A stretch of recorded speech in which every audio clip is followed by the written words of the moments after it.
Do you have an opinion about who the top 10 underrated guitar players of the 90s are? Spoiler alert, you do. I use your opinions to make this list, and we'll enjoy this list together today, right here on GearGasms.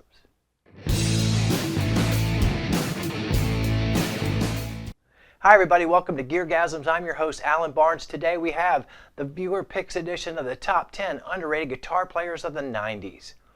Now, I've already done one of these lists, and what often happens when I do one of those is I'll get a mix of comments. Some of the comments will say, yeah, I agree with this one, but he should have been number 3 and not number 7. And then there are just plain others who have no constructive criticism at all, and they make comments that are sort of like these. This guy, Cody Burgess, said, this list sucks. Keep it simple, Cody. I play guitar, I guess. Tips and tricks for guitar. That's the screen name. Says, I'm sorry I had to dislike because you have a Kiss poster. Now that's pretty typical of the viewers, except, you dumbass, it's not a Kiss poster. It's a standee. We'll get right into this list at number 10. And if you've ever seen any of my lists, you know I like to sneak 2 into this first one. Today's no different. Bill Braley simply submitted Roger Stevens, one guy. But who is Roger Stevens? He's a guitar player for Blind Melon. Now, if we're going to talk about Blind Melon, you just can't talk about Roger Stevens without adding Christopher Thorne. So I took the liberty to do so. Roger Stevens and Christopher Thorne are another example, a great example of a guitar duo, the kind that I like. I don't like the guitar teams that they both play the same thing on rhythm and then they take turns playing lead. They have 2 very different styles, and they're often playing very different things during the rhythm parts, kind of like Joe Perry and Brad Whitford or Izzy and Slash. Very complementary parts. You can't really have one without the other. They mix together very well.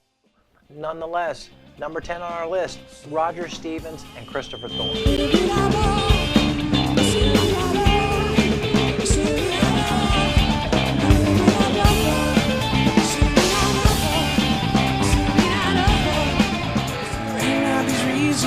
Sketching all the time, the result of this life in hell, and oh well, I think it's coming. You feel.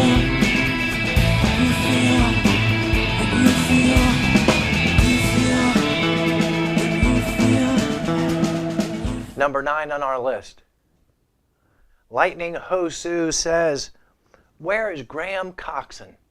And my first thought is, who is Graham Coxon? And then once I figured out that Graham Coxon is the guitar player from Blur, I figured Graham Coxon is probably in England. Maybe that's not the question he was asking. Now me personally, I wasn't a big Blur fan. About the only thing, like most Americans, I know about Blur is song number 2 and Woo Hoo, and that's kind of it. Although you have to admit, that opening clean riff that opens that song is extremely, extremely identifiable. But nonetheless, this is your pick, and at number 9 on our list, Mr. Graham Coxon.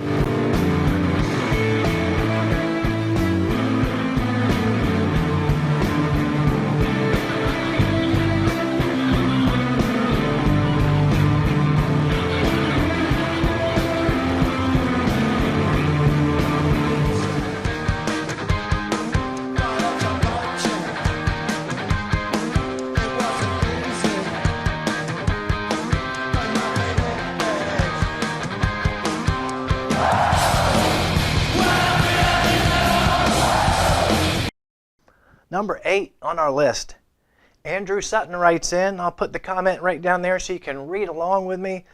Third Eye Blind Guitar should have been on here. Their riffs are huge, and if you take away from the typical hits and look at the rest of their catalog, the guitars are phenomenal.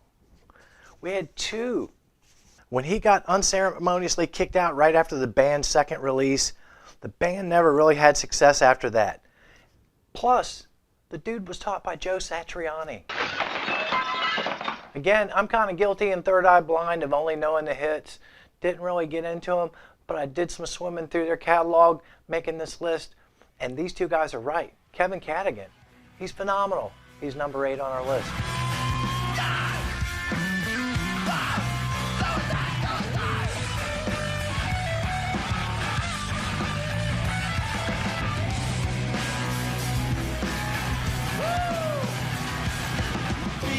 like the chorus to the verse. Chop another line like a cuddle with the curse. Cover like a freak show takes a stake. Give him the cakes and thanks and say, I want something else.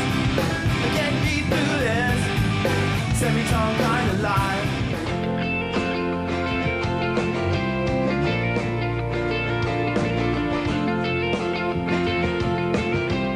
Number 7 on our list comes to us from Give Me Riffs 1414. Dino Cazares from Fear Factory. Totally overlooked Dino, and it's easy to understand why. First of all, Dino looks like a bass player.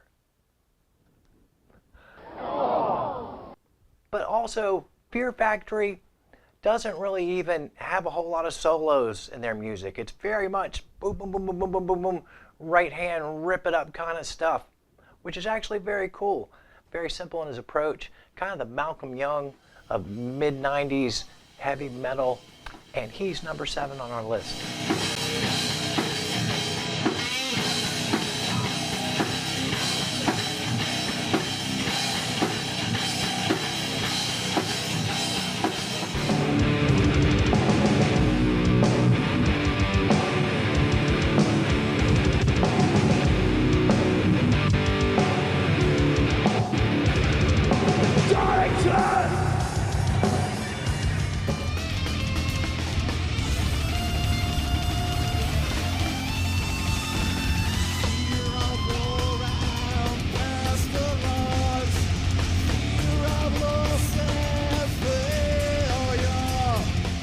Number 6 on our list of the most underrated guitar players of the 90s. We actually had 2 votes for this guy.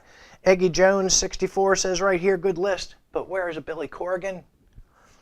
And then Baby Yoda, love the screen name, over here says, I would have replaced Billy Joe Armstrong with Billy Corgan. Now, Smashing Pumpkins is another one of those groups that I have their greatest hits. Billy Corgan plays a pretty damn mean guitar. Most of the guitar playing on the records is Billy and not so much James Iha. So there's a really lot of cool things going on in Smashing Pumpkins with guitar, and that is why Billy Corgan is number 6 on our list.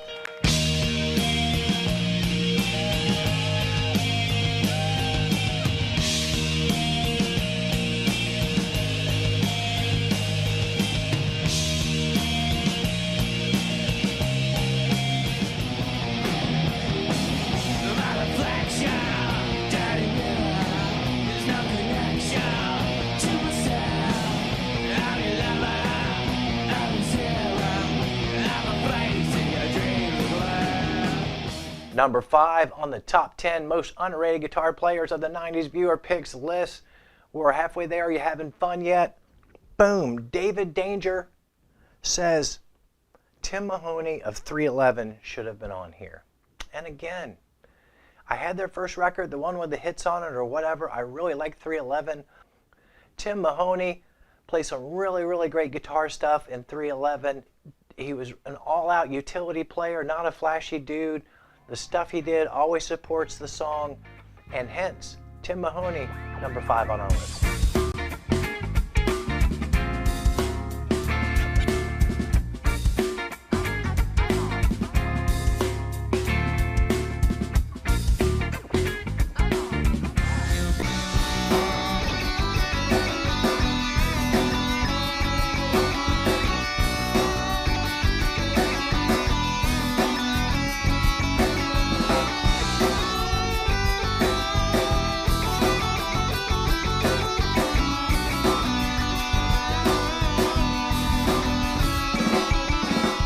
Number 4, Masto Donkey says Adam Jones from Tool.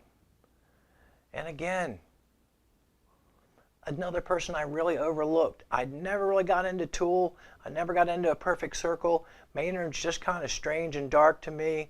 But really, when you get down to the nitty-gritty of what Tool is, besides the genius songwriting and the moody atmospherics of it, dude's a very good guitar player.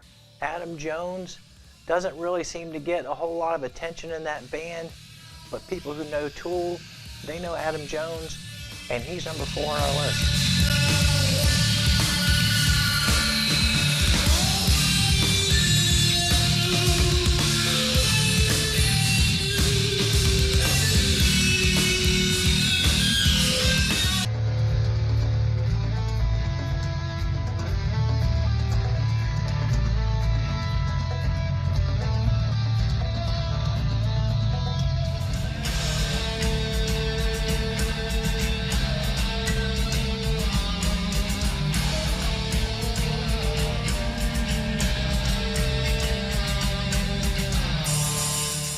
Number 3 on our list. Skin Walker says he's really being recognized now for his solo work, but in Marilyn Manson, John 5 really seemed to fly under the radar. And you're right. I love John 5. There's not a damn thing he can't play. It's crazy how good of a guitar player he is.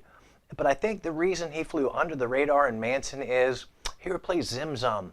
So John 5 really didn't have an opportunity to spread his satanic wings in that band the way he has later on, say with Rob Zombie or even his solo stuff.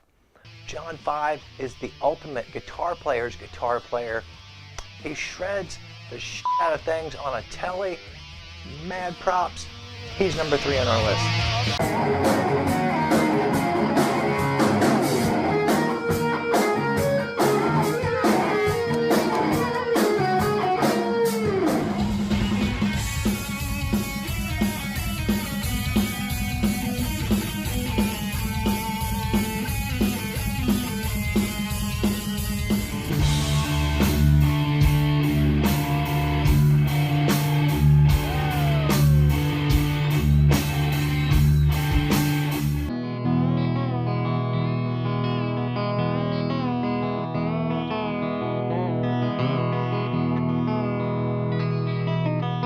Number 2.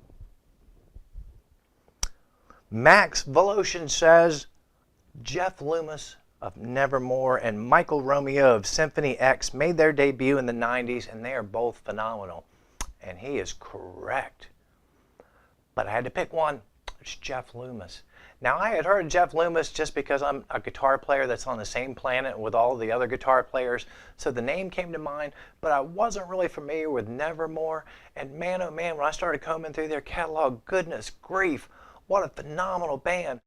And what a phenomenally strict piece of shit publishing company that band has, because good God almighty, I had to fight tooth and nail to get any kind of footage of Nevermore or Jeff Loomis playing the guitar as a clip past the YouTube content claim ID system to give it to you guys.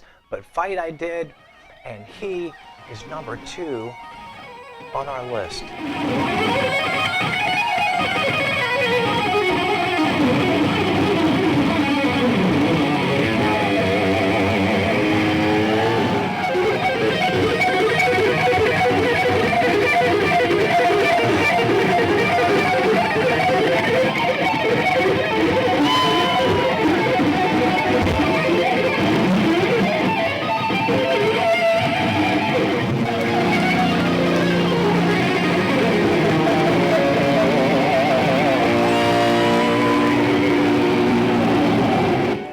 And finally, numero uno on the top 10 underrated guitar players of the 90s, Axzer. All these guitarists on your original 90s underrated guitar player list, they're all mainstream. I think it would be worth adding a speed metal guitarist like Paul Gilbert. Done and Dunner. I love Paul Gilbert. His fastness has a composer's ear in it. It's always very structured. There's not a damn thing that man cannot play. Paul Gilbert, the anti-rock star, wouldn't want to be number 1 on this list, and therefore he is.